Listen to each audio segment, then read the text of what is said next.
time for the final word in sports all across the state. You're listening to Sports Talk with your hosts, Phil Kornblut, Will Pelagic, and the Professor Tom Hayes. You've been waiting all day, so join the show now by calling 800-956-7266. Good evening, everybody. Welcome into Sports Talk, South Carolina Radio Network, here on Wednesday night, the eve of Thanksgiving. If you are traveling about in our state, please be careful. Glad that you are listening to us here on Sports Talk. If you lose us over the airwaves because you drive out of reach, make sure you stay with us by bringing us up on your smartphone, put us into your radio, take us into your location on your laptop. Stay with us the best you can as we're streaming on our YouTube site, Sports Talk SC on YouTube, our Twitter at Sports Talk SC. And, of course, you can also pick us up over many of our stations that are streaming via the radio.com app or the TuneIn app, our Columbia affiliate. The Point Radio, a great way to stick with us because they do not preempt us. You can find them on the TuneIn app. Phil Kornblut's on location tonight for the holidays at an undisclosed spot in our beautiful state. Will Pelagic in his spot back in the studios in Columbia for one more night, along with the Professor Tom Hayes. So we are live tonight.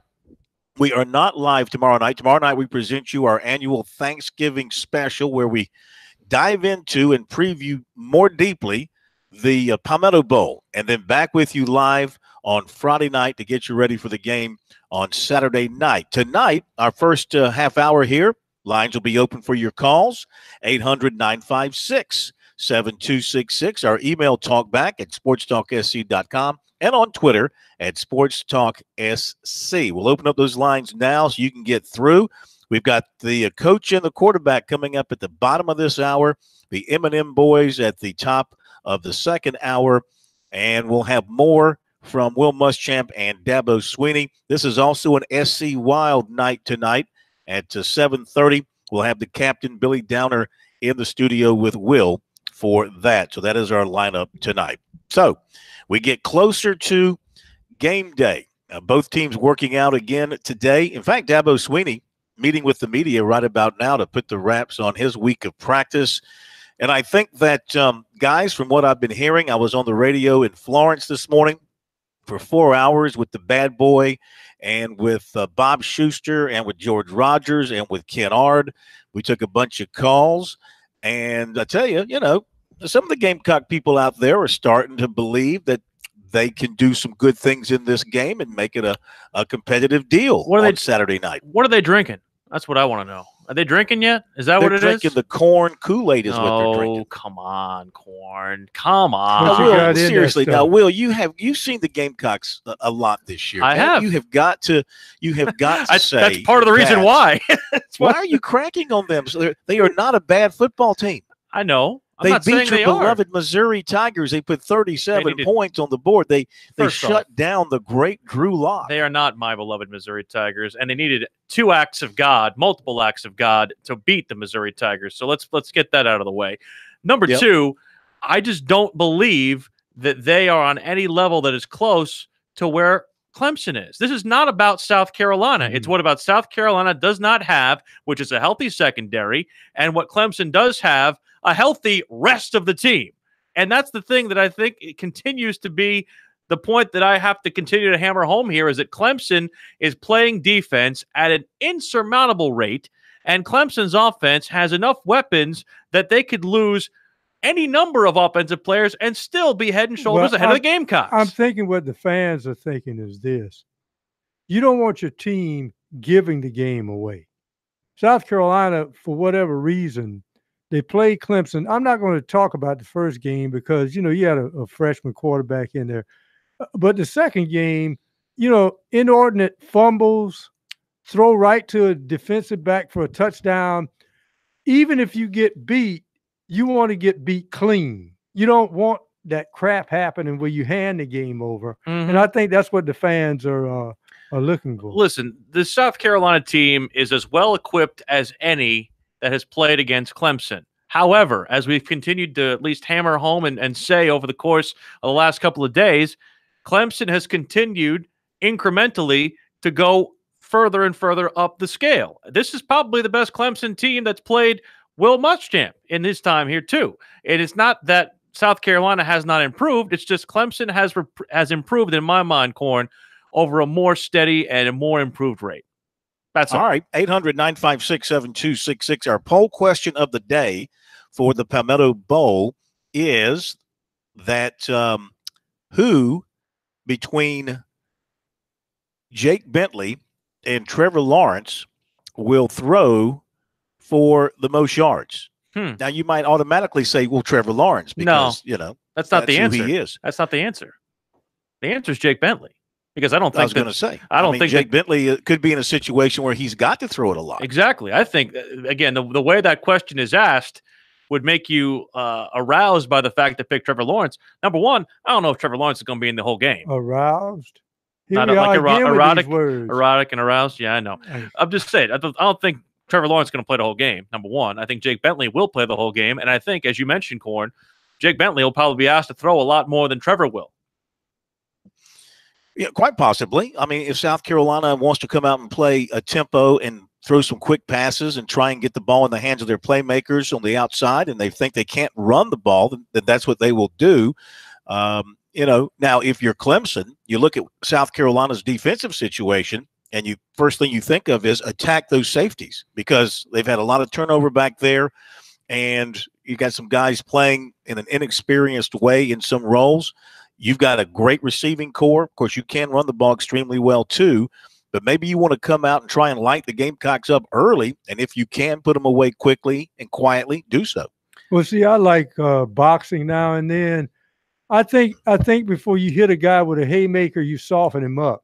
If I'm Clemson, I'm running the ball right down those safeties' throats. Then when they go to tip up to try to cover the run, then that's when you burn them deep. I just think South Carolina is going to fall behind so much that they're going to have to throw. And that's why I think Bentley will probably throw for more yards than Lawrence. That's all. All right, 800-956-7266 is the phone number here on Sports Talk. Let's go to the phones, 800-956-7266. It's Brian in Aiken leading us off tonight here on Sports Talk. Keith in Aiken. I'm sorry? Keith in Aiken. Hey. Keith, how are you? I know this is I'm doing well. Hey, we're doing fine. Go ahead. Bill, Will, I've been listening all week, and, as much as I'd love to say you're wrong, it pains me to see where you're coming from, but this is what I'm struggling with. Offensively, I'm not that concerned, but typically you want to make an offensive team one-dimensional. And what scares me is if they just said we're going to run the ball all night, I really think Clemson would be successful. If they said we're going to throw the ball, they would be successful. So that's the struggle I have in giving us. We always have a chance when you line up, but that's the part that makes it very difficult to see us coming out on top unless things go our way. So it's just, what medicine do you want from a defensive strategy? Bend don't break, or well, that is the problem that South Carolina faces, and that's the problem that Clemson created for everybody when they went to Trevor Lawrence as the quarterback. All of a sudden, they became a two-pronged attack. Kelly Bryant, you primarily had a guy that loved to live with the run. He could throw it some. He could throw the intermediate pass and occasionally hit the deep ball. But, I mean, really with Trevor Lawrence, that really spreads the field for Clemson and opens up that running game underneath, because you have to respect the quality of his arm. Now, something that came up, I think this morning in Florence, we were talking about the weather. Now, the weather could be a little dicey on Saturday. It could be a wet track, and at least leading up to the game, and that could change some of the strategy or some of the things that can be done out there. My guys at Channel 10 tell me the rain's going to be in the morning, because I was watching my boy Rick Henry and my guys, Dennis Brown. It's going to be raining in the morning, but it's going to be fine for game time. Okay. That field drains very nice. Famous last words. It'll drain toward the South Carolina sideline is what it will do, probably, because that's just the way things are. 800-956-7266 is the number. Let's continue with your phone calls. We'll get to them after the break.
Sports Talk, South Carolina Radio Network, as we continue here on a Wednesday of Palmetto Bowl week and Thanksgiving week.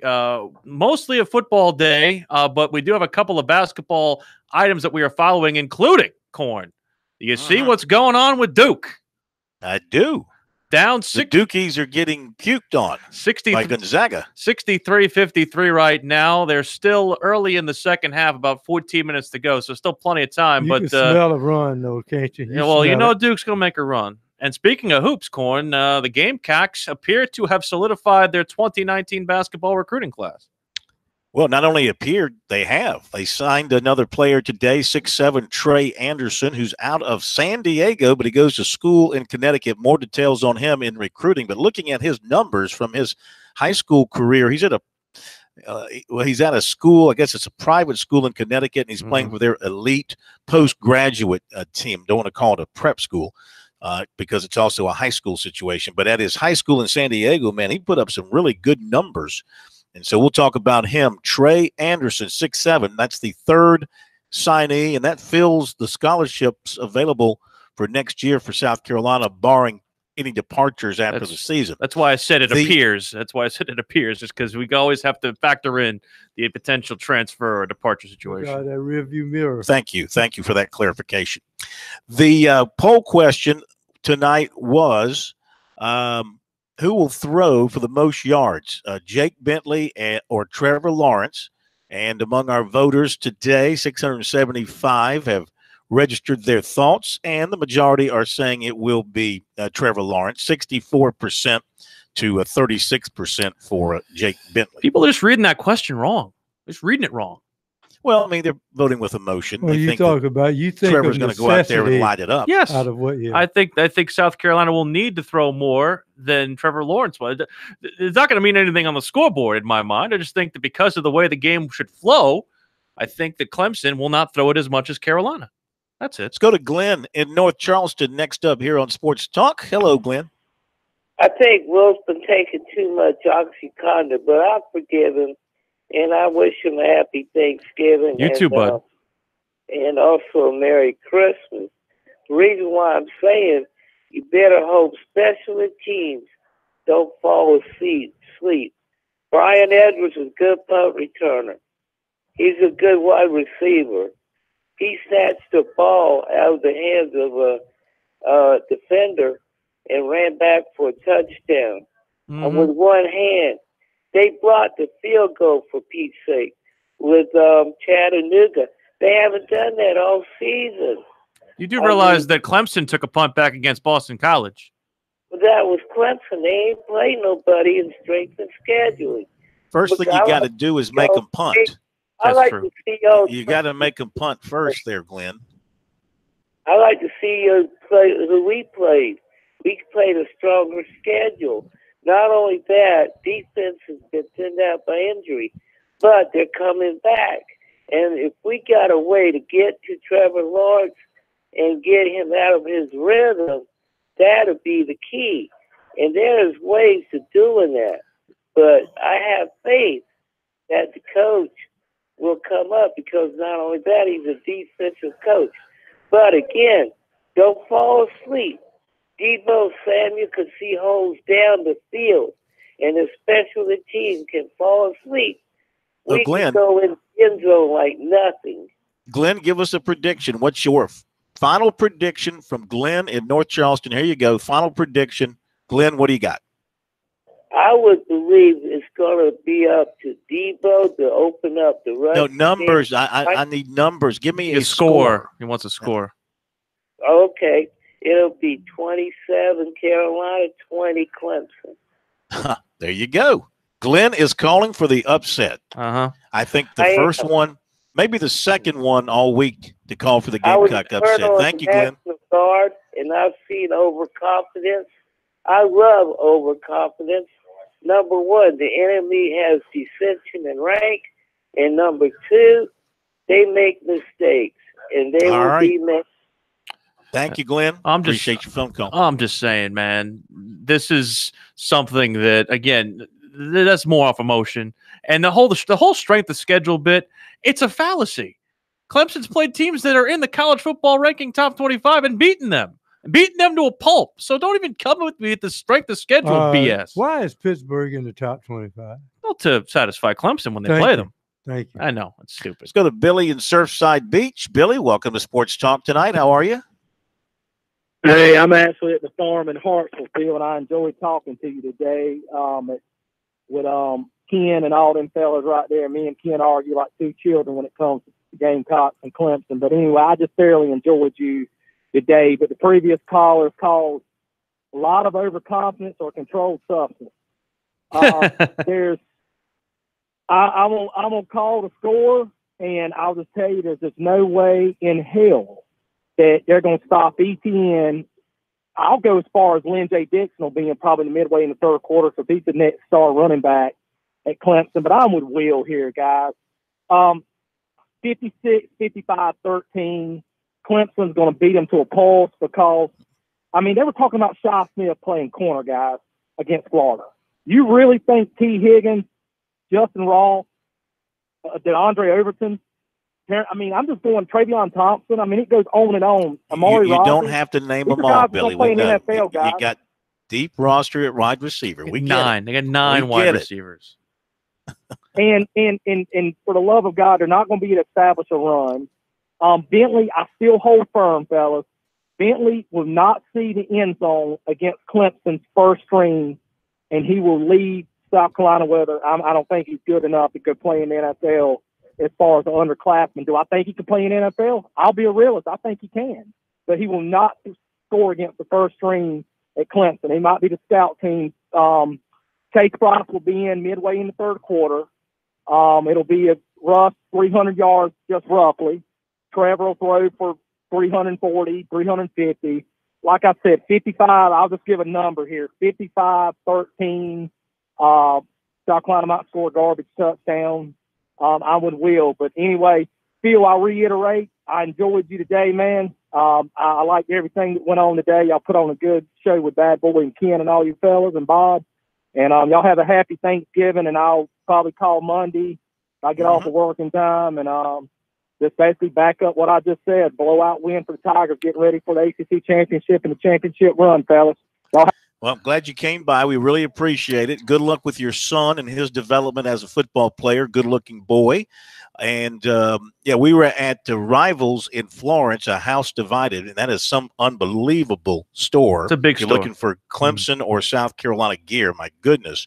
But at the very end of the show, the bad boy asked us to make our predictions, but he asked us for halftime predictions and a final score. See, I predicted the Gamecocks to be leading at halftime 17-14. Oh, you're drunk. You're but so they drunk. will eventually lose. You're drunk. You're so by drunk. A final score of, let's see, my final score prediction 17-14. I had to get it right in terms of the actual score. Did you drink that moonshine that Ray Tanner left us last night at Carolina Ale House? Is that what you did? It was 35-17, I think. Yeah. I think Clemson's just going to wear them down in the second half. But I think the Gamecocks going to play a good first half. I think they're going to play a good first half. I know first halves don't win ball games.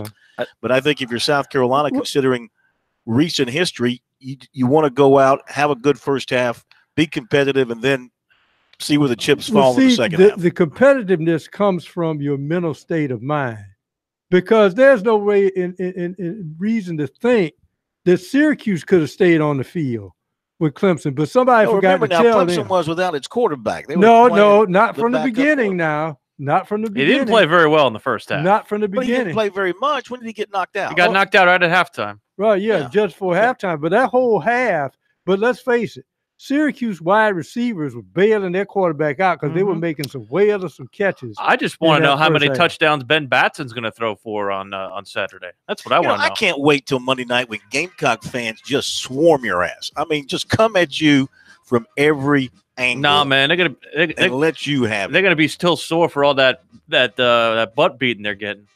They're gonna be sore. Right. Bottom of the hour break coming up. We get down to the nitty gritty. They're gonna be so sore. The coach and the quarterback. They're gonna be so sore they won't be able to sit down. Come on. And then after them, we'll do recruiting. Tell you about that basketball signee for the Gamecocks. He's not just a commitment; he's a signee. He's in the house. And then the M&M boys coming up in hour number 2. Sports Talk, Thanksgiving Eve. Back in a moment.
Sports Talk, South Carolina Radio Network. It is Palmetto Bowl week. Hope you're enjoying yourself. Will Pelagic, Phil Kornblut, Professor Tom Hayes, and it's our pleasure now to welcome in for the second week in a row an early edition of the Coach and the QB with us on Thursday, Thanksgiving. Of course, in our Tryptophan K's, we bring these guys on a Wednesday, a day early, Corn, and should be a lot of fun to kind of get their feel on this game here. Yeah, let's talk turkey with a couple of turkeys. Chuck Reedy and Steve Tannehill. I'm surprised that Coach Tannehill's not out there trying to bag a turkey or two tonight. Huh? Turkey season in the spring, man. It's in the spring.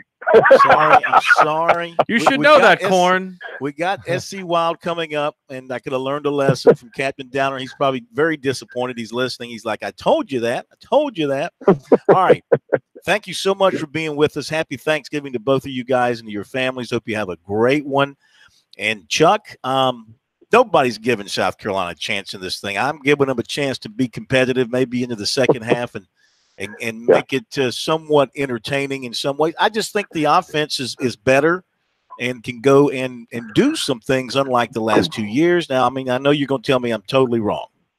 No, I think if Clemson plays in the first half the way they have the last 2 weeks, I think it'll be a close game at halftime. Now, that's if. I mean, because Clemson has not played well the first half of the last two ball games. And, and if they, do the same thing Saturday, I think Carolina will be in the game.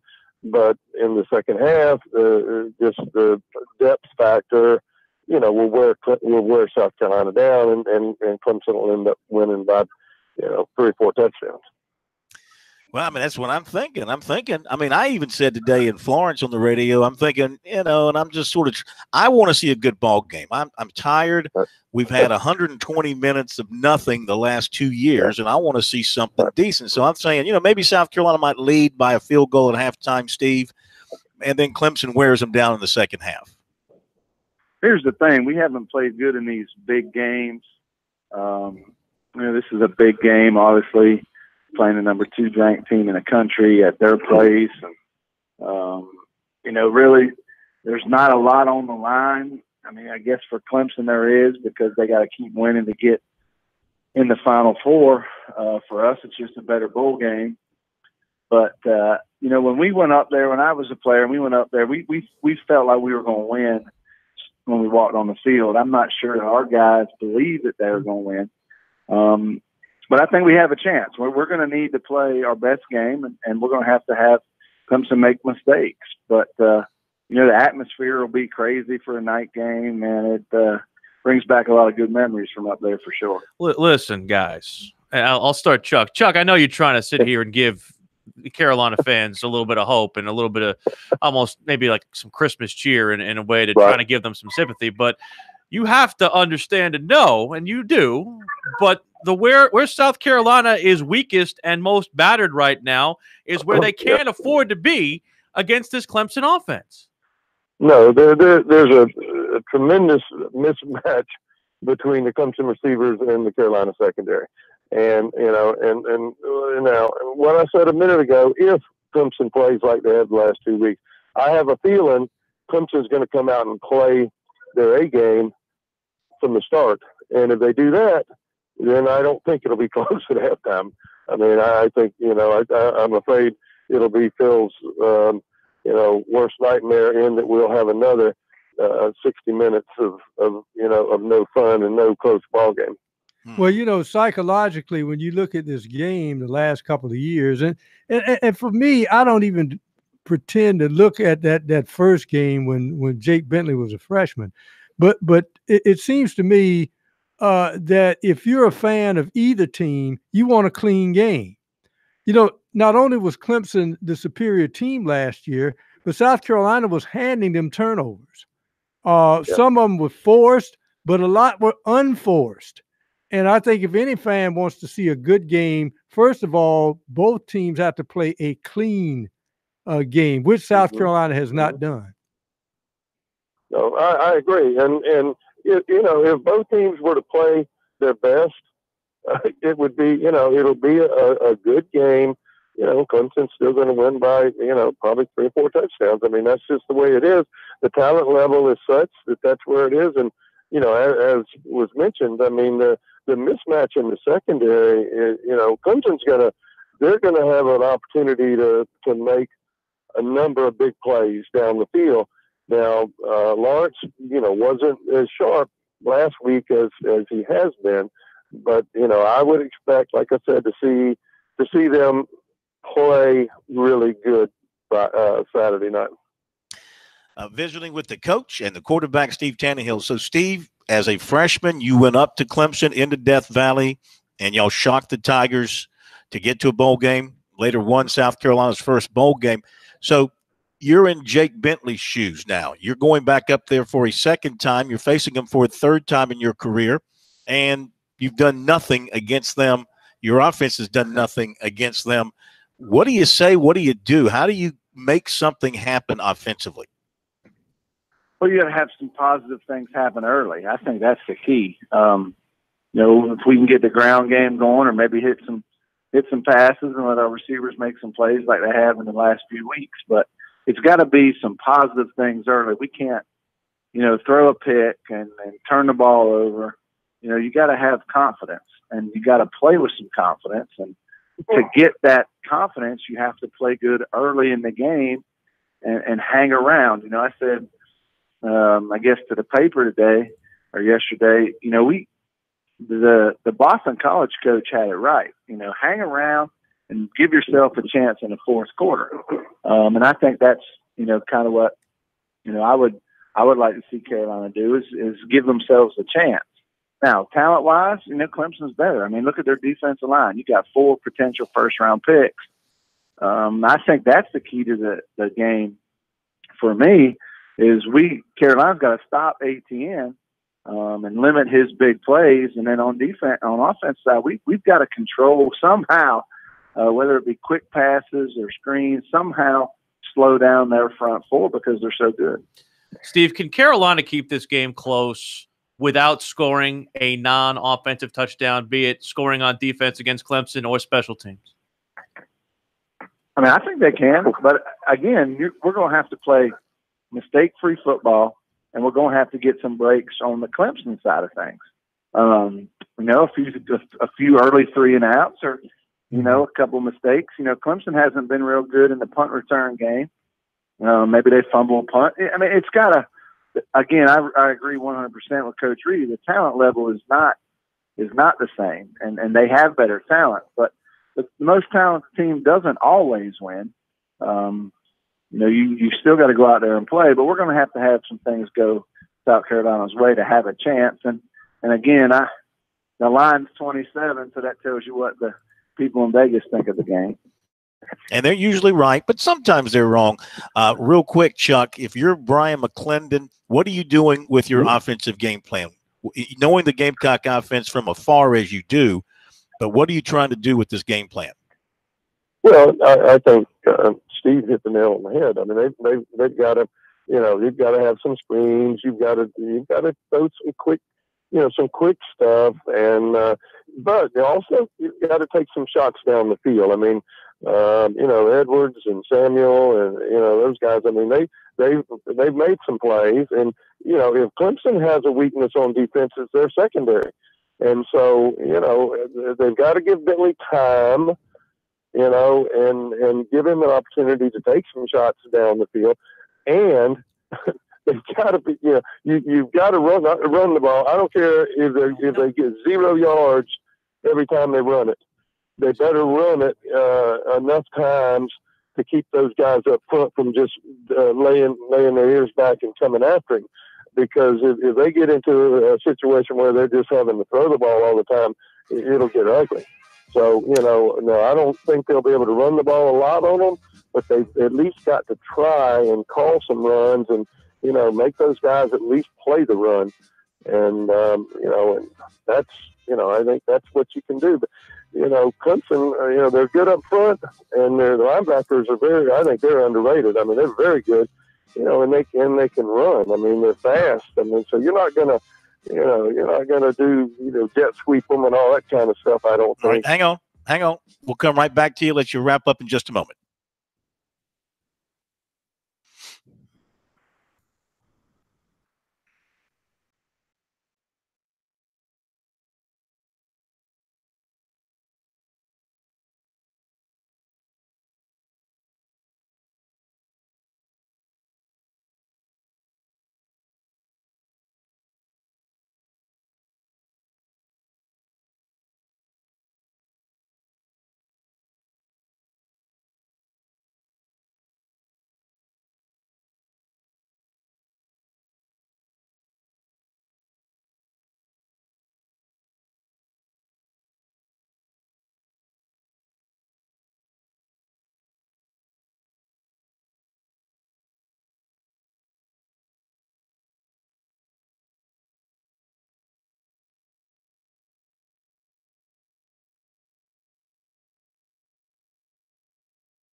Back, Sports Talk, South Carolina Radio Network, the eve of Thanksgiving here on Sports Talk.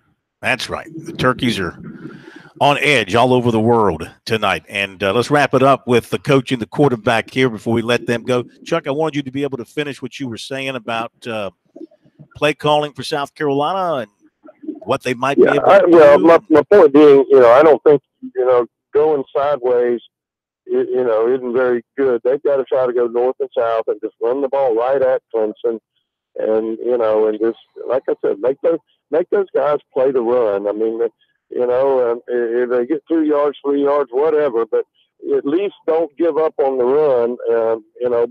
Because if they do, they're going to be in trouble. Because Clemson I mean, they'll be all over Jake Bentley. Steve, the Gamecocks, can they muster up, you think, the backbone and the confidence level going up there Saturday, and knowing that they are in some places almost a 4-touchdown underdog? Well, again, I talent, we shouldn't be in the game, but you just never know. That's why they play it.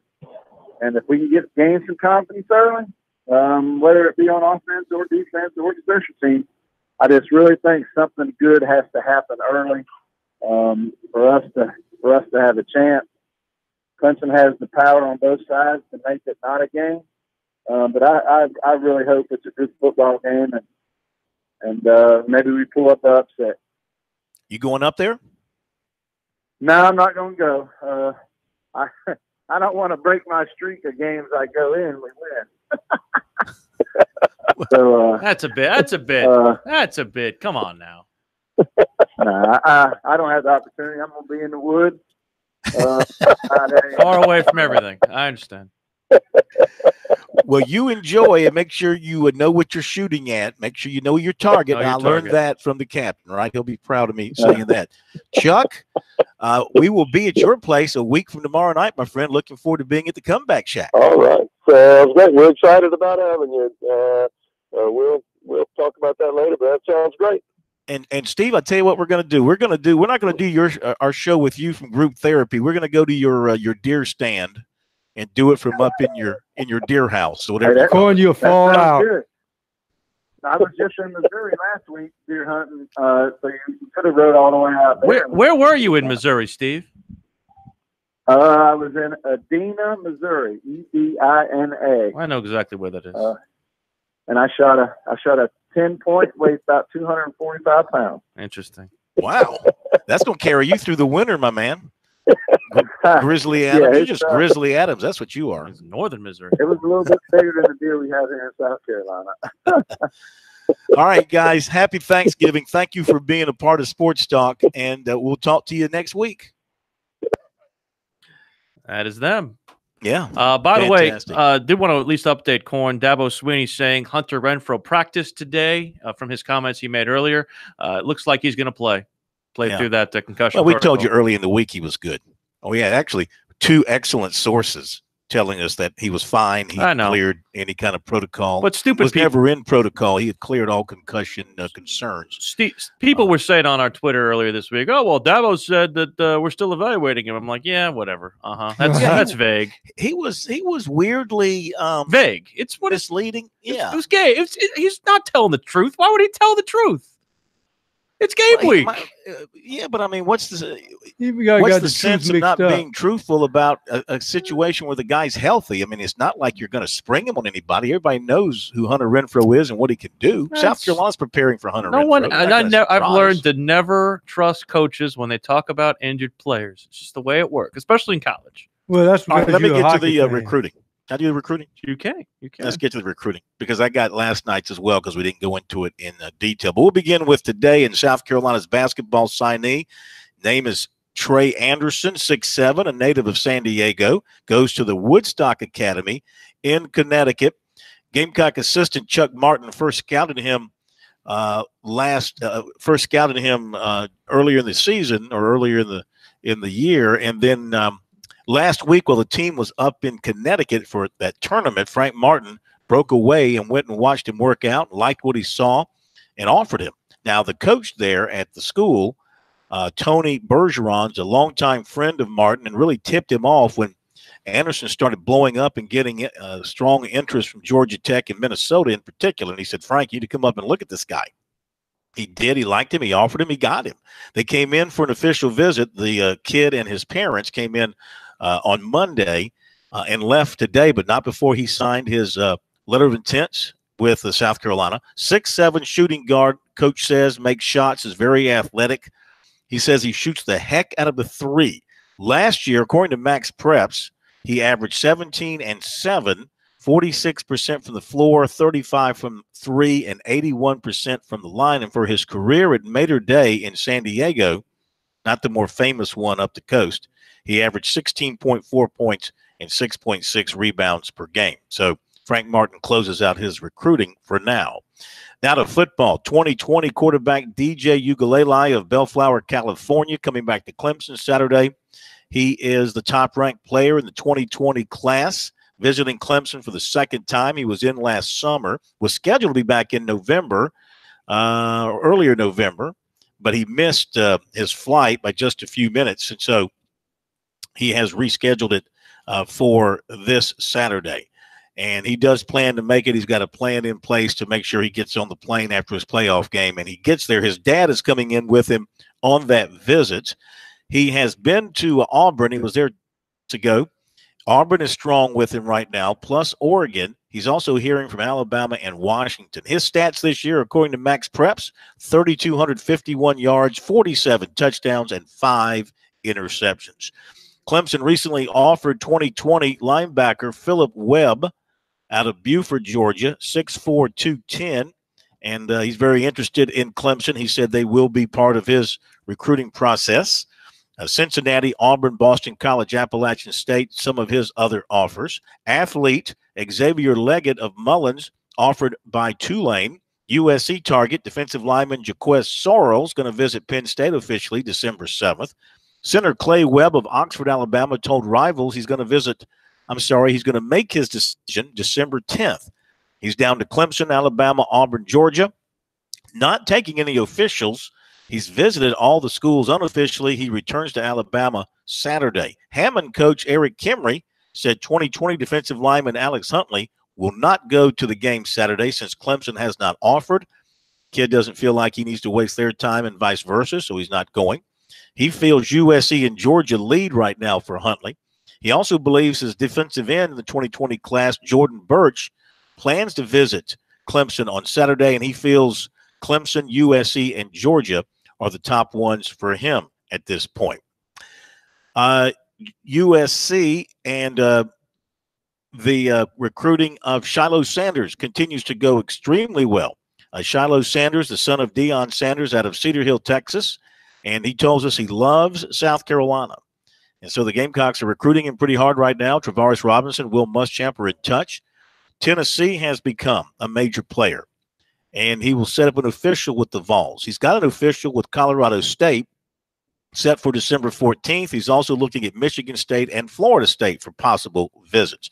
Taj Gary, the running back from Atlanta, who broke his leg on Friday night, could not make it to South Carolina for the unofficial visit this past Saturday. He is sticking with his schedule, doctors permitting, for an official visit to Virginia Tech November 30th and official to USC on December 7th.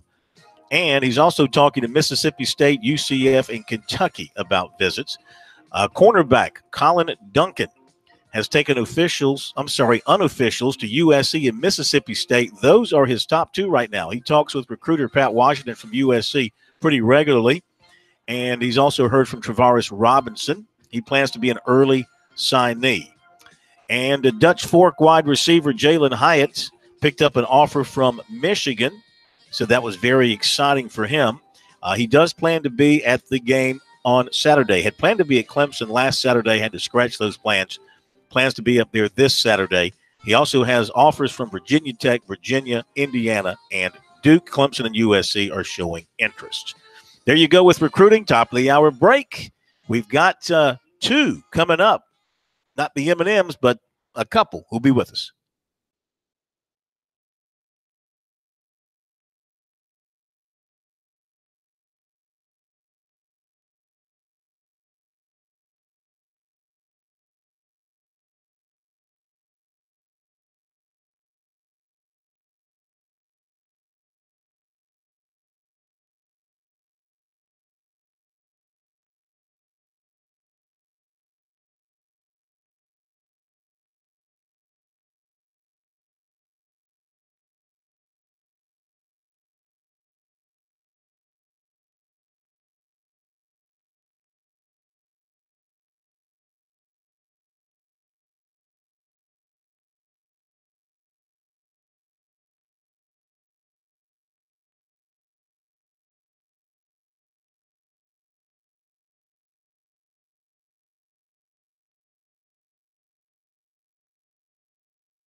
Round 2 of Sports Talk up next with your hosts Phil Kornblut, Will Pelagic, and the Professor Tom Hayes. Don't leave us hanging. Join the show, 800-956-7266. All right, welcome back into Sports Talk, everybody. South Carolina Radio Network here on Thanksgiving Eve of 2018. Having a big time with you tonight. We took phone calls. We've done recruiting. Coming up, we'll bring you a little more Muschamp and Sweeney. We heard from the coach and the quarterback. Now it is time for, well, I teased this going into the top of the hour because we had to make a quick change. We had to go into the bullpen and get our closer because Corey is not available tonight. He's got some television duties that sprung up and took him away from us. Totally understandable. We do have Will Merritt back with us here. So we've got half of the M&M boys. We're calling this the M&S boys tonight, which sounds kind of weird. Rick Sanford, a former Gamecock great, another great USC player, replacing a former great USC player, and both, of course, played many years in the NFL. So we're replacing one NFL Gamecock with another NFL Gamecock, and that is Rick Sanford. And Rick is with us now. Rick, how are you? I'm doing fine, Phil. Thank you for having me on. I appreciate it. Well, we thank you on short notice because I just got word from Will a few minutes ago. I'm sorry, from Corey a few minutes ago that he was not going to be with us. And now we're waiting we had Will on the line. His line dropped. We're in the process of getting him back on the line. And we'll have him with us in just a moment. So I'm back with you guys. Okay. All right. Hang on, Will. Now we're apparently playing volleyball with our phone lines in there. Okay. Will Merritt, how are you? I'm doing great. Happy Thanksgiving, guys. Happy Thanksgiving to you. Happy Thanksgiving. Glad to have you with us. Let's go ahead and begin with you while we get Rick back on the line. So everybody's talking big blowout, easy day for the Tigers on Saturday. You feeling it, or are you a little more concerned? I'm always concerned going into this game. But the one thing that doesn't concern me as much is that I still think Clemson's just a far superior team. I mean, I think that if South Carolina plays their A game and Clemson plays their A game, Clemson still is going to win by 3 or 4 touchdowns. And now, Dabo made a good point earlier in the week, I thought, during the stretch that South Carolina won the 5 games in a row, I think he said there was some kind of crazy stat, like 15 or 18 turnovers in those 5 games. Yeah. So that's the variable, guys. I mean, but this is a team that's not turning the ball over right now. This is a Clemson team that's taking care of the football, Trevor's not throwing a lot of picks, and ETN's hanging on to the stone when he runs it. So there's just not a team that's turning the ball over a ton. So if you take it for face value, I think Clemson should win the ball game, handily. But now, once again, we always know in this type of ball game, the ball can bounce funny different directions. But I do think Clemson's the better football team. All right, we got Rick Sanford back with us, former Gamecock All-American, first-round draft pick, New England Patriot, and all-around good guy. Rick, how are you? I'm doing good, Phil. Thank you for having me on again. I appreciate it. Oh, our pleasure. Thank you for jumping in. Okay, Rick, come on, man. You're a former Gamecock. You got a lot of pride. You got to be sick and tired of hearing everybody in the world say your team's getting stomped and mercilessly stomped on Saturday. Well, it doesn't make me tired, Phil. I mean, Clemson's done a tremendous job with their program. I mean, you can't, deny that. They've done a tremendous job in recruiting, getting great players, and you get great players make great coaches, and I guess Dabo Swinney would tell you that right away. So, we aspire to do the same thing with Will Muschamp. So, obviously, I think Clemson's a better football team right now. But just as Will just said, the ball bounces funny. That's a funny game, and you just never know how it's going to come out. But you'd have to say that Clemson's favored going in. But the one thing about South Carolina that they have going for them that nobody in the country has this weekend, Phil, is that nobody has a chance other than you to beat Clemson. So that's what they got going for them. And, I think that Coach Muschamp is probably preaching that look, this is your opportunity. Nobody's giving you a chance. I mean, when somebody's got you down like that, I mean, hopefully that, if you've got enough heart and head, you'll go out there and compete. And that's all you can hope for, is just go out and do the best you can and compete with these guys. And I really feel like South Carolina is playing with a lot higher energy level over the last few weeks.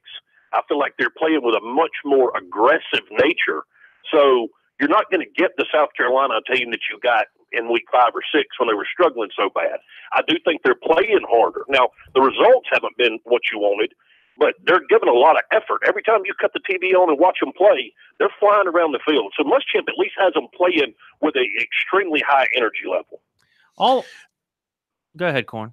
I was going to just say, Will Merritt sounds like a completely different person when he's not facing off against Corey Miller. I have too much respect for Rick. Well, thank you, Will. I was going to say hello. I hope you're doing well up there.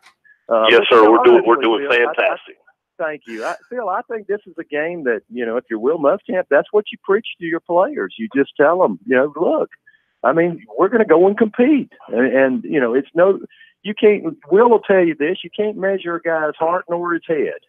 And, that's the crazy thing about athletics. I've never been on a field ever, one time in my life, and I played back during the Pittsburgh Steelers heyday, where I didn't think I was going to beat them when I walked on the field. Okay, so if you got a lot of heart, you're going to be able to compete, and that's all you can expect out of a kid.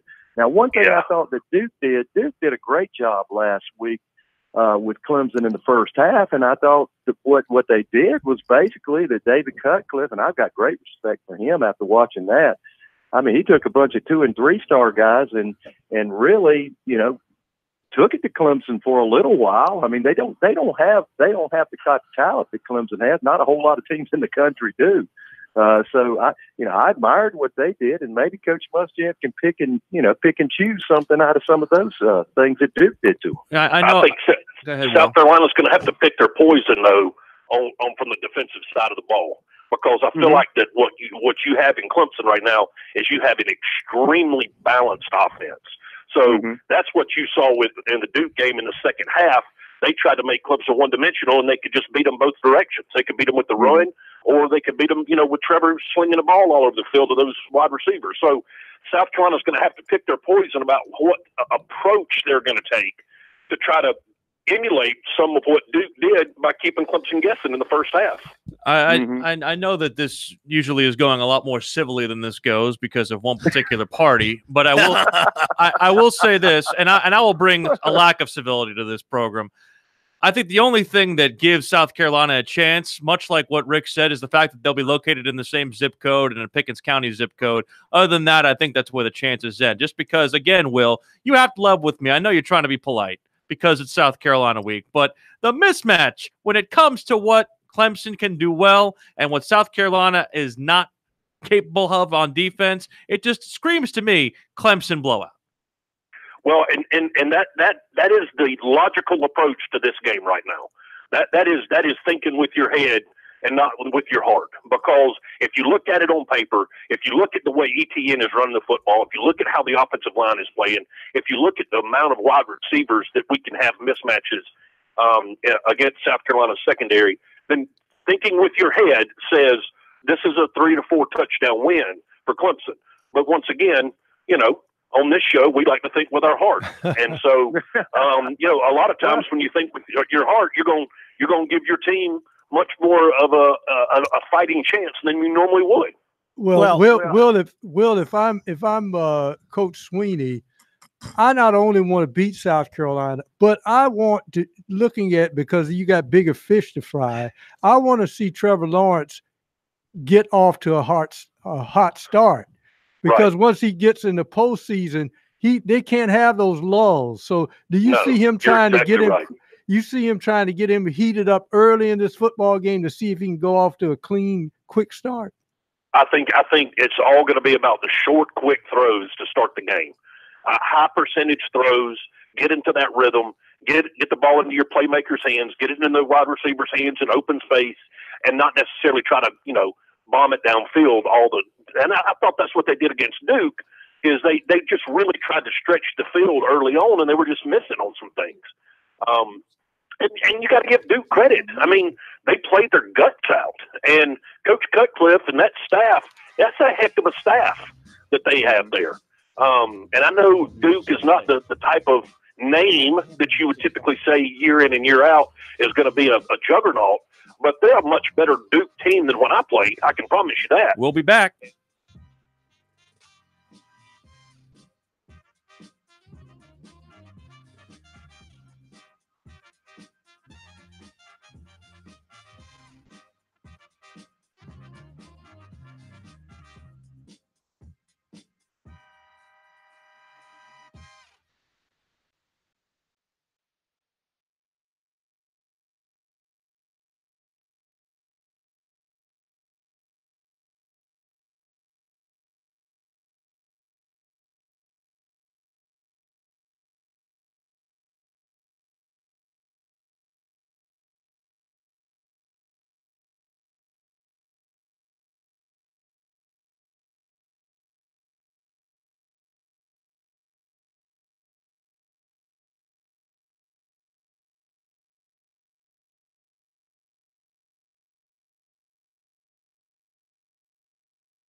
Okay, we're back. Sports Talk here on South Carolina Radio Network. We've got SC Wild coming up in a few minutes. Stay tuned for that. But let's wrap it up here with the M&S boys, Will Merritt and Rick Sanford. All right. And Will, your personality has just changed. It must just be the heat you're feeling from that part of Columbia when Corey's on. Rick is so much calmer and cooler. So, Rick, you being the great, and I'm not blowing smoke at you here. You were a great defensive back, great safety, South Carolina NFL, all kind of experience. South Carolina struggling back there with injuries and all and lineup issues in the secondary, facing this offense with these receivers. I mean, what do you think Travaris Robinson, the coordinator and the secondary coach, what can he dial up with Will Muschamp and their defensive ingenuity to give their defense a chance to survive this thing? Bring him up. Man, a lot with these guys still, and I don't see them doing that very much. Now you're going to have to pick your poison, just like Will said, because Clemson is very adept at running and throwing the football. So, but I don't see South Carolina playing a lot of man-to-man defense on over in Clemson. I think they're going to try to protect the guys in the back end. The one thing that concerns me more than anything in this game, and South Carolina has not had the ability most of the year to stop anybody on the edge running the football. Etienne is the guy that I would be more concerned about, even more than Lawrence at this point, because, I mean, he can get outside quickly and he can go all the way quickly. So he's more of a concern to me. I think for South Carolina to have to even have a chance over at Clemson this weekend, they have to control the football for about 35 to 40 minutes during this ball game. And I don't know how they're going to do it. I mean, that's what I'm interested in seeing. How are you going to control the ball that long, and how are you going to eat up that clock? And I'm telling you, I wouldn't snap the ball one time if it wasn't down to 3 to 2 seconds every time I had on every down. You would not run the tempo on offense? No. Well, you can still run the tempo, Phil. I mean, you can run it, okay? You can pick and choose your spots with it. Now, when I say I wouldn't snap it then, I should probably clarify that, because what you can do is, if you notice you get a 4 or 5 yard gain on first down, and you notice they're going to try to substitute on you, then get up on the ball and run it.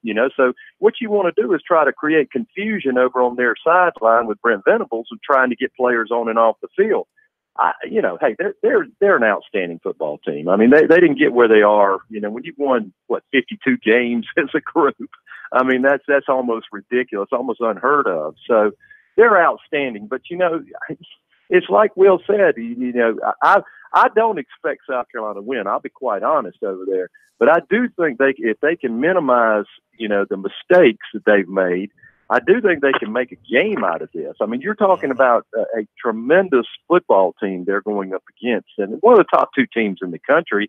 And I'm on record as saying there's only 2 other teams in the country that can beat Alabama. One of them is Clemson. Well, the other one is Georgia. I don't think there's another team in America that can touch Alabama outside of those 2 teams. Phil, I wanted to ask Rick a quick question. Rick, do you make a business decision when you get into secondary sometimes and see a guy about to come open and just say, well, okay, grab the jersey, 15-yard penalty? Yeah, absolutely, Tom. I think you're going to have to do that this week. I mean, quite honestly, South Carolina safeties, and being very honest about this, and I talked with Coach Muschamp about this earlier this year, that they're not very good on the back end. Okay, they weren't very good with the starters on the back end back there in the secondary. So he knows that. He's trying to address that through recruiting, and now you've got guys that really hadn't played a whole lot back there. So yes, I think you're going to have to do things. I think Travaris Robinson would tell those guys, look, if you got a guy running flat by you and you see it, just grab him. We're not going to give him a big play. I'd do the same thing if I was South Carolina. Yeah, there are two guys from Clemson's. And let me just say one other thing about snapping the ball, like you were talking about. Don't forget, this is a defense. Clemson's defense gets off the field a lot. Okay, there's a lot of 3 and outs. They get off the field. They give the offense plenty of at-bats. So if that is the recipe for disaster for South Carolina, if they're not able to move the football effectively and chew up some clock like Rick just talked about, this thing will be over at halftime. I can assure you of that. I agree with that. But I also want to say this. I think there are 3 guys that jump off the page to me that can have huge games One is T. Higgins because of his speed on the edge. He can just fly. And so I think they'll have a hard time keeping up with him. Two is ETN. I think if ETN gets hot and he starts rolling like he has been in the past couple of weeks, it's just going to be a long day. And number three, I'm anxious to see how Trevor Lawrence plays in this stage. In his first rivalry game at night, under the lights, Death Valley, it's a lot of change for a freshman quarterback. So I just want to see how he responds. If those three guys have big games, I just don't see South Carolina being able to hang with them. Do you think, Will, that Clemson's going to play fast and really push the tempo? I think they'll play about like they have been. I think that you saw in that Duke game where they picked up the speed in the second half and they were having success doing that. I think you'll see more of that early on in the game. I don't think this isn't a Rich Rodriguez type fast offense. Okay, they don't try to run 100 plays a game. They're going to be just sufficient with running their 75 and 80 plays. But I think they want to be very efficient with the football. I think when you've seen Clemson go fast in the last couple of weeks, that's how they got the lead on Boston College. That's how they came back, got the lead in the second half against Duke. That's how they blew out Florida State when they went fast in the second half. And that's really where, that's where your depth plays out, because you're coming out of the locker room and you get to play second and third stringers that didn't play a whole lot in the first half. And so they're able to go fast and they're well conditioned. So, yeah. It's going to be a tough matchup for South Carolina. All right. Last thing, Rick, this is the question that I think everybody around the state wants to know. What does Teddy think? Teddy's listening to you. You know that, right? Oh, I know. Teddy has my radio cohort in the mornings here. What does Teddy think? What's Teddy's position? Well, I think Teddy thinks that Clemson will probably cover the spread. I think he thinks that. Now, whether, like I said, Phil, this is a game that if South Carolina doesn't control the ball and eat up some of that clock, it's not going to be a close game. It's just not going to be. But I will say this, I do like the direction that Will Muschamp has his team headed in. I think that, he's a dynamic recruiter. He is the lead recruiter. He'll tell you, I'm my recruiting coordinator. So, regardless of the outcome, and I don't know that it's going to be favorable for South Carolina, but I've seen crazier things happen in the world before. So, who knows? I mean, I do think Clemson has a superior football team, but the great thing about football is you got to line up for 60 minutes and you got to prove. That's right. I've seen crazier things happen, but only on shrooms. Well, I don't know that I would have admitted that. The craziest thing is this is the most sane edition of this program that we've ever had. So I want to thank you. Quit stealing my lines, Corn. Got me in such a good mood, man. I want to thank the two of you. Nobody has a chance to beat Clemson other than South Carolina. That's right. Saturday You night. keep repeating that to yourself, and Rick. You know what? If it ever happens like this, and I don't suspect it will, but honestly, that would be the most monumental upset in the history. And I don't think those players haven't heard that. Don't think they haven't heard that. Okay? I promise you they've heard that this week. Hey, guys, thank you so much. Have a great holiday. We'll see you soon. We'll talk to you next week. Rick, we may dial you up again sometime soon, but I know I'll see you. We thank you very much. Yes, sir. Sounds good. Happy Thanksgiving, guys. And to you as well, Will. Y'all have a good week. Thank you, guys. Thank you. Wow, that was outstanding. It was very sane. On short notice with Rick. Rick's very good. He is outstanding at everything he does. Wasn't erotic enough for you?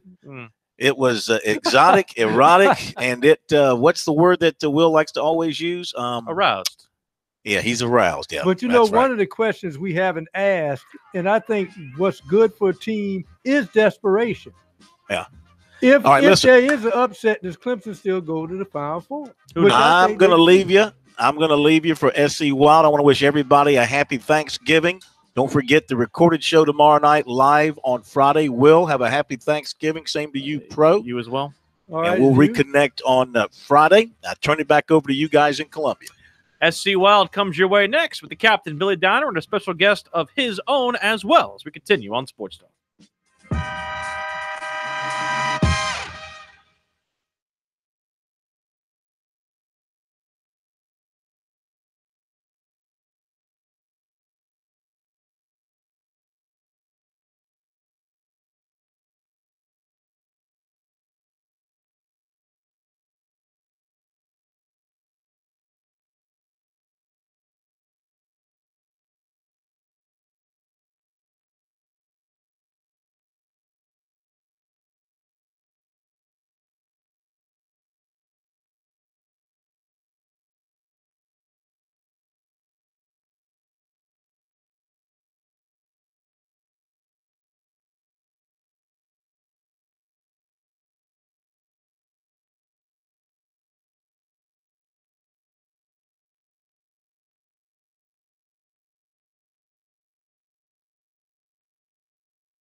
It's time to get wild with SC Wild. Everything hunting and fishing from the South Carolina Department of Natural Resources and your host, Phil Kornblut. SC Wild on Sports Talk on the South Carolina Radio Network. It is a special Thanksgiving Eve edition of SC Wild here on this Wednesday evening. Will Pelagic in for Phil Kornblut as we continue to get you ready for the Thanksgiving holiday weekend. And as we always do from the Department of Natural Resources, our friend Captain Billy Downer is here with us. Happy Thanksgiving to you and yours, Captain. Happy Thanksgiving to you. This is obviously a very big holiday weekend when it comes to the outdoors, people wanting to hunt, people wanting to do all kinds of things outside. And we have a lot of opportunity to talk about just how people can do that safely. Absolutely. This Thanksgiving is a time families gather together, as you mentioned. It's a time to go outdoors and enjoy hunting and fishing still on the coast, particularly, but fishing there. But it's a big time for families to get together and hunt. You got your dove season in, your waterfowl season's in, deer season's in. A lot of things open up at Thanksgiving. Quail starts back up, squirrel, lots of things, lots of opportunities, rabbit. All these things open up, so a lot of opportunity to enjoy the great outdoors. So we encourage you to go outside and enjoy the opportunities South Carolina has for you. Speaking of waterfowl, because this is our first waterfowl season, we're in the middle of it right now. The season ends this Saturday, but I wanted to focus a little bit because a lot of people often talk about our refuge system. Sometimes people say good things, sometimes people say bad things.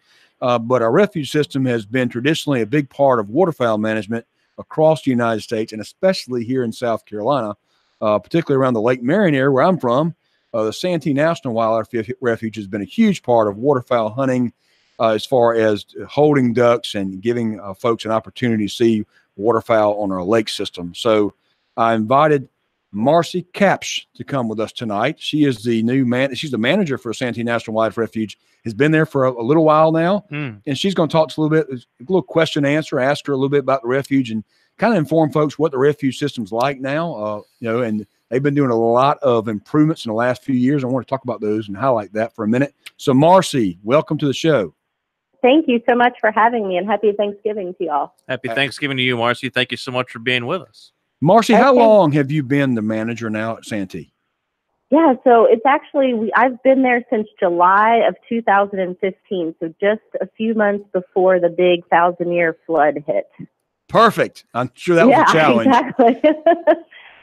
So tell us this, the Santee Refuge has been in place for a long time back when the lake was formed. They formed the refuge, and it's been a big part of waterfowl management, particularly around Lake Marion and the Clarendon, Sumter, Orangeburg County. How much refuge area is there in Santee? How much acreage is there on that refuge?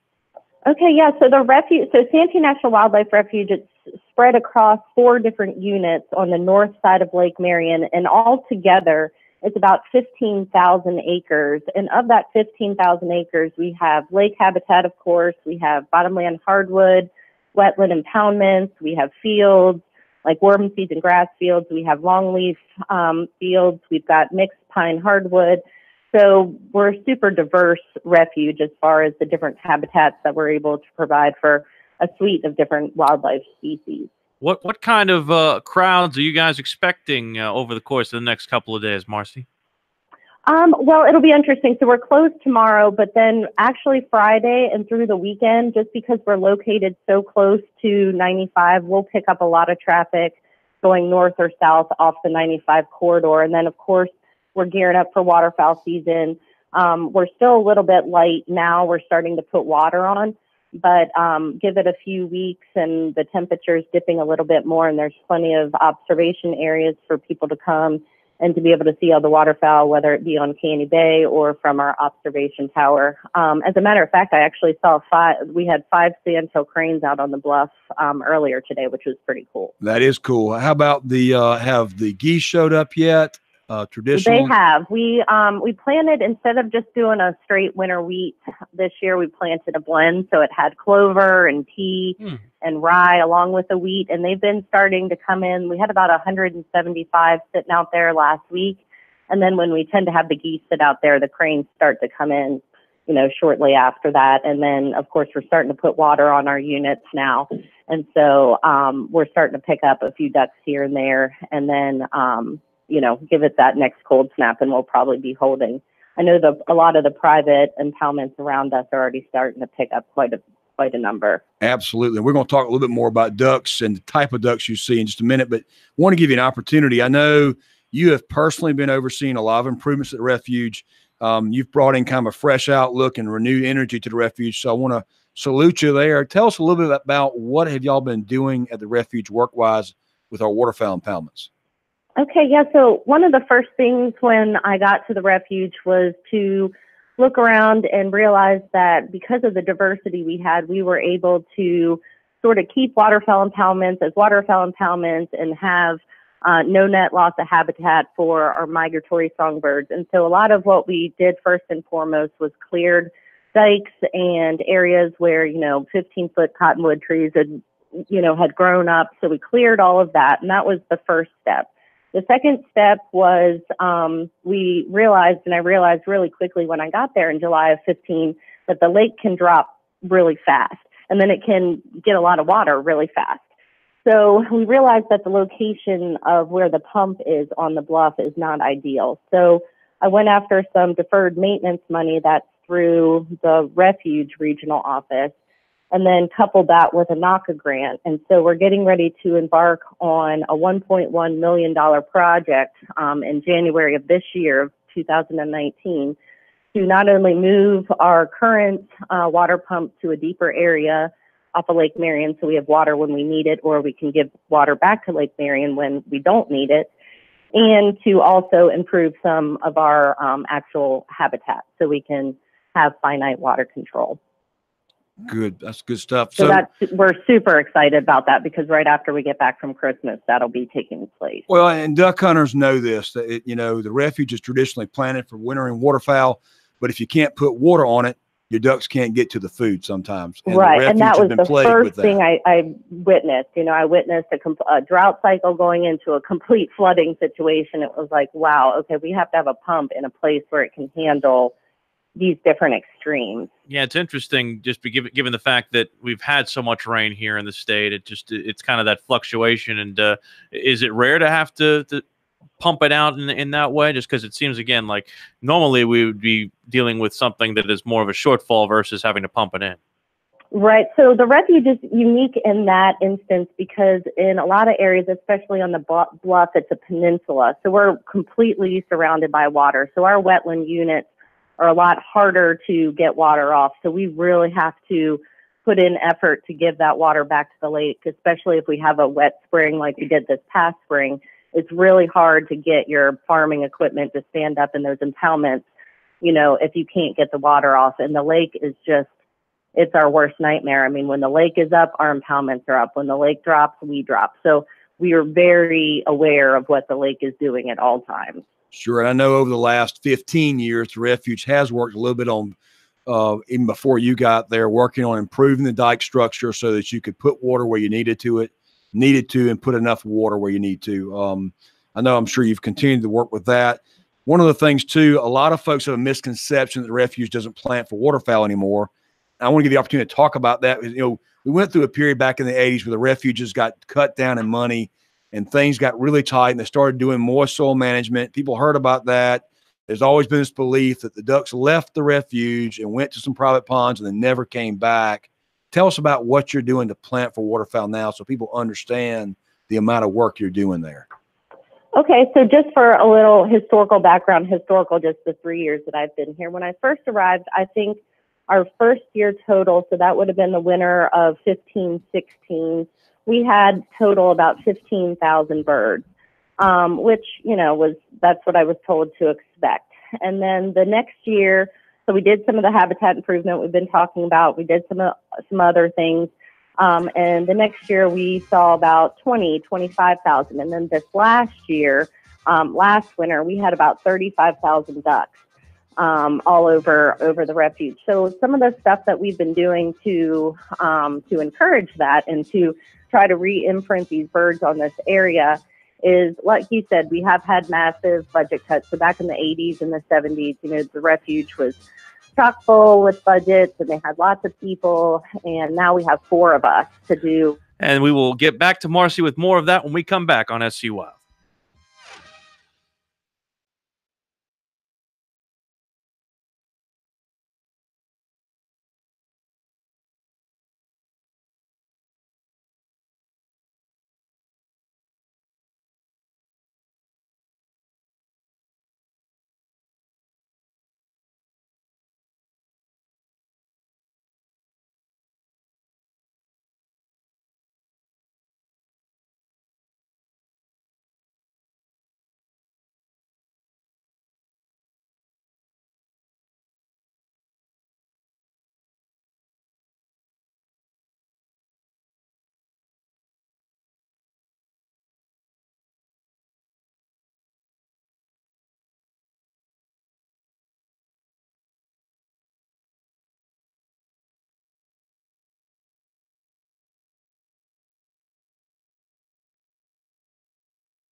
It's time to get wild with SC Wild. Everything hunting and fishing from the South Carolina Department of Natural Resources and your host, Phil Kornblut.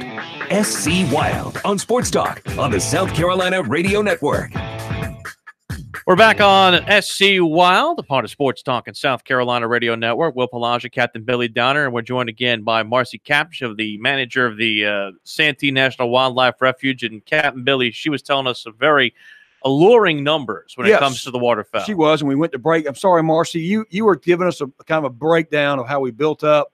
What numbers are you think you're wintering today or last year? What was the last number you gave us? Was it 25,000? So last year we had 35,000, and I would say that's conservative. And one of the things I wanted to tell you all about that we're really excited about this year is that we have drone capability that we acquired last year. So that gave us the ability to fly over Canty Bay and to fly over some flooded timber areas that we'd never been able to get to, into some nooks and crannies. So that gives us a lot more, just instead of your traditional levee surveys, it gives us a lot more eyes on the ground. However, this year we wrote a small little grant.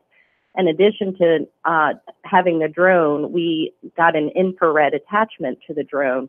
So I don't know if you saw any of that Delta waterfowl imagery where they were able to see a lot of their mallards in the timber through heat signatures. Wow. So not only will we be able to do a lot of that with our flooded timber, but think about the hog management that we'd be able to accomplish with some of that, being able to set traps in the right places where sounders are going. And so we're really pumped about that. So 35,000 was our high number that last year. Now this year, as far as what we have on the ground, so we do a combination of hot food and what I call hot food, which is basically planted ag food, and then moist soil. So this year we have moist soil going on. We have we entered a cooperative agreement this year that's kind of unique and different to do some organic rice farming. Okay. So we have some organic rice on our Pine Island unit this year. On the Cutto unit, we did dirty corn, or what we call dirty corn or grassy corn, which is basically just planting it every few rows and then letting a lot of the natural native stuff come up under it, and then flooding over it to kind of keep out your sesbania and the stuff undesirables that you don't want. And then we have Japanese millet planted, and we also tried a new millet variety that we got from Mississippi this year called Chihuahua millet. Wow. Well, so cool. We're trying a bunch of different things. One of the things that's interesting about this particular area for waterfowl is the fact that we are surrounded with so many private impoundments, and they do a lot of corn and chufa. So in addition to what we're doing, it's all kind of complementing, because they have a lot of what I call hot food. We're complementing with hot food, but we also have moist soil. And what I always try to talk to people about with moist soil, it's not so much the plant communities, even though that's really good for the waterfowl. It's more the invertebrate communities that are really, really good for those ducks, because those females have to have that invertebrate and that protein composition before migration. Sure. And so that's what we're finding right toward the end of the year, at the end of the season, late January, early February. Those hens are changing over and feeding solely on invertebrates, from what we can tell. I gotcha. So anyway, we have a whole suite of things going on, and once we get this bluff project started this winter, next year is going to be pretty bang up. I'm kind of excited about it. Cool. Well, let me ask you, before we get out of here tonight, let me talk about banding for a minute. Waterfowl hunters love the bands. Yeah, that's the jewelry is a big thing. And I know for years the refuge has done a lot of work with wood ducks. Tell us a little bit about that. I know years ago I was part of an effort. We worked back with starting to do some winter banding, just kind of wondering where the refuge is with that. So let's just hit banding for a quick minute. Sure. So we have a quota from migratory birds. Our refuge has the highest quota in the entire refuge system of 450 birds. And we went over our quota this year, which was great. So I think we banded 480 some birds this year. And we do that from July 1st through September 30th. So I encourage folks, if you're interested in that kind of thing, give me a call starting in June, and we can start making a small list. It's tough because it's hit or miss. You never know if the ducks are going to cooperate, but it's always a great time. We try to get as many people out as we possibly can. We also run a lot of wood duck boxes, but another cool project I just wanted to bring your attention to that we're starting actually next week is we've coupled with UGA and some other partners, and we're going to be the host site to put transmitters on ring necks to try to figure out where these hens are going on the breeding ground. So our goal or our objective is to trap 25 females and put transmitters on them. We're going to use the refuge as a little triage site, and then hopefully through UGA we can get some data on where these birds are going in the summer. Absolutely. I know the refuge was part of a pintail study a few years back, so that was very successful to find out where our pintails are going from our area this winter, our refuge as well. So quick, just any on the way out the door here for a minute, anything else that you would want to share? Just ask about the duck numbers for a minute.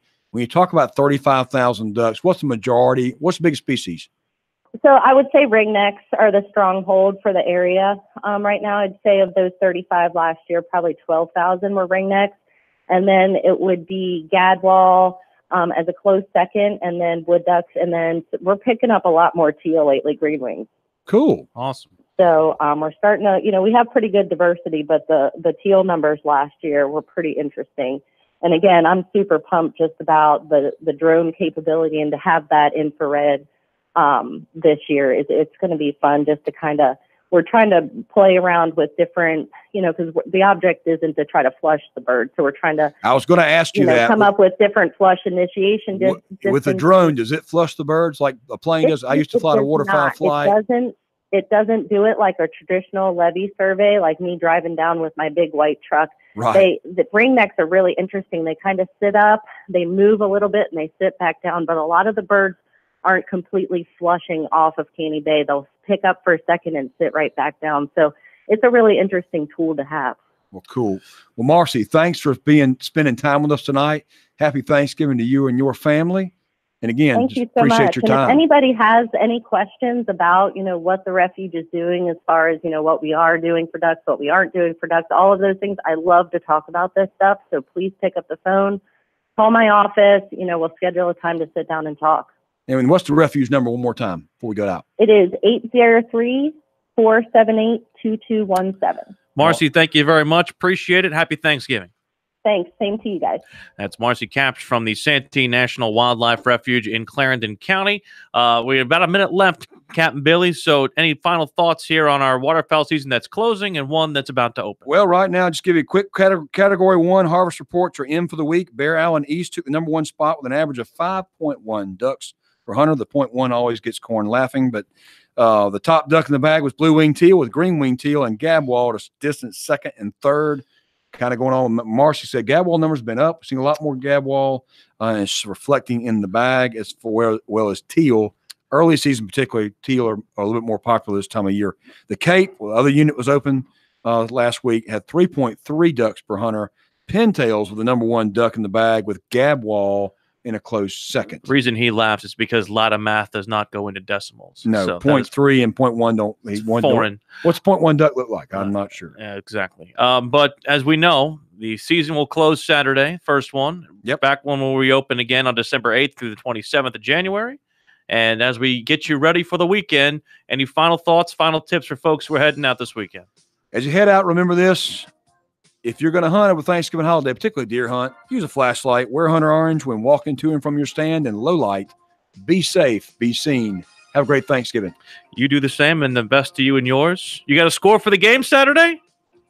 End of the day, Tigers take the win. Give me numbers. We got numbers. I think it's going to be closer than people think. Oh, you don't think they're going to cover the 25.5? I don't think they're going to. Largest point spread in the series history, Captain Billy. I hope it's not that bad. I hope it's closer. I think Clemson edges out, but I'm going to say too many people in the Chamber of Commerce here, I'm going to say 3 touchdowns. I want blood. 3 touchdowns. Happy Thanksgiving to those of you listening to us on Sports Talk. Again, our recorded show tomorrow. We'll continue to preview the Palmetto Bowl between Clemson and South Carolina. We're back live with you on Friday. Happy Thanksgiving to you and yours. This show produced by the great Frank Halloran. Thank you so much.